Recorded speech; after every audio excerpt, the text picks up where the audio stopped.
ಇವತ್ತು ನಿಮಗೆ ಗಾಯತ್ರಿ ಮಂತ್ರ ಎಷ್ಟು ಶ್ರೇಷ್ಠವಾದದ್ದು, ಅದು ನನ್ನ ಜೀವನದಲ್ಲಿ ನಾನು ಯಾವ ರೀತಿ ರಿಯಲೈಸ್ ಮಾಡಿಕೊಂಡೆ, ಯಾವ ರೀತಿ ಅದನ್ನು ಪ್ರತಿನಿತ್ಯ ಬಳಸ್ತೀನಿ, ಅದು ಹೇಗೆ ನನಗೆ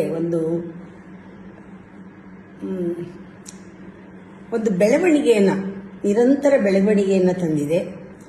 ಇದೆಲ್ಲ ಮನಸ್ಸಿನಲ್ಲಿ ಇಟ್ಕೊಂಡು ಗಾಯತ್ರಿ ಸಮಾರಾಧನೆ ಅಂತ ನಾನು ಆಗಸ್ಟ್ 15ರಿಂದ 100 ವಿಡಿಯೋಗಳನ್ನ ರಿಲೀಸ್ ಮಾಡಬೇಕು ಅಂತಿದ್ದೀನಿ. ನೋಡಿ, ವೇದಗಳ,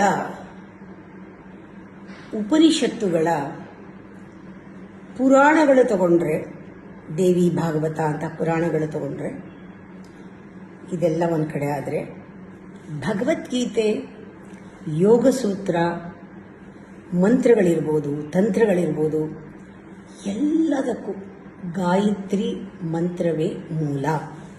ಇದು ನನಗೆ ಗೊತ್ತಾಗೋಗಿದೆ. ಅದೊಂದನ್ನು ಚೆನ್ನಾಗಿ ನಾವು ಅವಳೊಂದು ಒಲಿಸ್ಕೊಂಡ್ಬಿಟ್ರೆ ಇನ್ನೆಲ್ಲದಕ್ಕೂ ಸುರಂಗ ಮಾರ್ಗ ಥರ ದಾರಿ ಸಿಗುತ್ತೆ. ಎಲ್ಲದಕ್ಕೂ ಗಾಯತ್ರಿನೇ ಮೂಲ. ಇದಕ್ಕೆ ನಾವೇನೂ ಮಾಡಬೇಕಾಗಿಲ್ಲ. ಮೊದಲು ಮಂತ್ರದ ಉಚ್ಚಾರಣೆ ಕರೆಕ್ಟಾಗಿ ಉಚ್ಚಾರಣೆ ಮಾಡಬೇಕು, ಸ್ಪಷ್ಟವಾದ ಉಚ್ಚಾರಣೆ. ಆ ಪದಗಳ ಅರ್ಥವನ್ನು ತಿಳ್ಕೋಬೇಕು. ಏನೇನೋ ತಿಳ್ಕೊಳ್ತೀವಿ, ಪ್ರಪಂಚದ ವಿಚಾರ ಎಲ್ಲ ತಿಳ್ಕೊಳ್ತೀವಿ. ಗಾಯತ್ರಿ ಮಂತ್ರದ 24 ತತ್ವಗಳೇನಿದೆ ಅದರ ಪದಗಳ ಅರ್ಥವನ್ನು ತಿಳ್ಕೋಬೇಕು, ಅಕ್ಷರಗಳೇನೇನು ಅಂತ. ನಮ್ಮ ಭಾವನೆಯಲ್ಲಿ ಒಂದು ಶ್ರದ್ಧಾ ಭಕ್ತಿ ಇರಬೇಕು. ಮೊದಲು ಉಚ್ಚಾರಣೆ ಸ್ಪಷ್ಟವಾಗಿರಬೇಕು, ಪದಗಳ ಅಥವಾ ಅಕ್ಷರಗಳ ಅರ್ಥ ಯಾತಕ್ಕದು ಹೇಳಿದ್ದಾರೆ ಅಂತ ತಿಳ್ಕೋಬೇಕು. ಆಮೇಲೆ ನಮ್ಮಲ್ಲಿ ಭಕ್ತಿ ಇರಬೇಕು, ಶ್ರದ್ಧೆ ಇರಬೇಕು, ಒಳ್ಳೆ ಭಾವನೆ ಇರಬೇಕು. ಒಳ್ಳೆ ಸಮಯ ನೋಡಿಕೊಂಡು ದಿನಾಗ್ಲೂ ಸಪೋರ್ಟ್ ಮಾಡುವಂಥದ್ದು, ನೇಚರ್ ಸಪೋರ್ಟ್ ಮಾಡೋ ಸಂದರ್ಭ ನಮಗೆ ಆಧಾರ ಆಗುತ್ತೆ. ಆ ಟೈಮ್ನಲ್ಲಿ ಅದನ್ನು ಹೇಳಬೇಕು. ದೇಹಕ್ಕೆ ಡಿಸಿಪ್ಲಿನ್ ತಾನೇ ಬರುತ್ತೆ,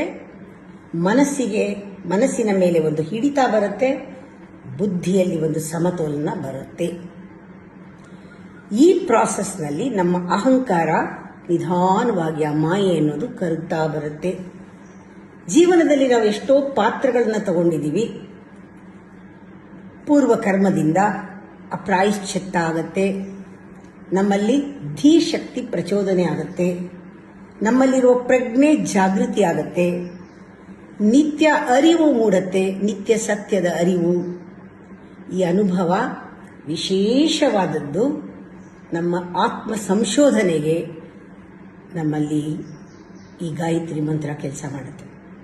ಬ್ರಹ್ಮಜ್ಞಾನಕ್ಕೂ, ಬ್ರಹ್ಮಾನುಭವಕ್ಕೂ, ಬ್ರಹ್ಮ ಸಾಕ್ಷಾತ್ಕಾರಕ್ಕೂ ಗಾಯತ್ರಿ ಮಂತ್ರ. ಭಾರತದ ಸಂಸ್ಕೃತಿ, ಋಷಿ ಪರಂಪರೆ, ಗುರು ಪರಂಪರೆ, ಈ ಅವಶ್ಯಕತೆ ನಮಗಿದೆ. ಇದು ರಕ್ಷಣೆ ಮಾಡತ್ತೆ. ಅದರ ರಕ್ಷಣೆ ನಮಗೆ ಬೇಕಾಗಿದೆ. ಎಲ್ಲರಿಗೂ ಮಕ್ಕಳಿಂದ ಹೇಳ್ಕೊಡೋಣ ಗಾಯತ್ರಿ ಮಂತ್ರವನ್ನು. ನಮ್ಮ ವ್ಯಕ್ತಿತ್ವದ, ಅಸ್ತಿತ್ವದ, ಅಧ್ಯಾತ್ಮದ, ಈ ಆತ್ಮದ ಬಗ್ಗೆ ನಮಗೆ ಅರಿವಾಗ್ತಾ ಹೋಗುತ್ತೆ.